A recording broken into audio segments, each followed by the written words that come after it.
Lengua. Oh, mas eu não fica mais nesse English. Assim, eu vou falar. Ah, eu vi dizer aqui, mas Atitika. E ngakanzi bona neguwa kodza mazona ngoita malesi.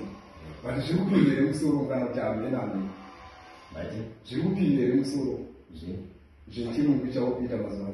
oh handikugona Atitika. Chimondisperetero pakati fadha. Ndimboona kuti kudzidza zvichona. kuri Chimbondipo spelling yafadha.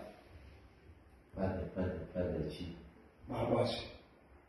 oh Still spelling yafadha yababa. yaba Yafadha in English. singazi kuti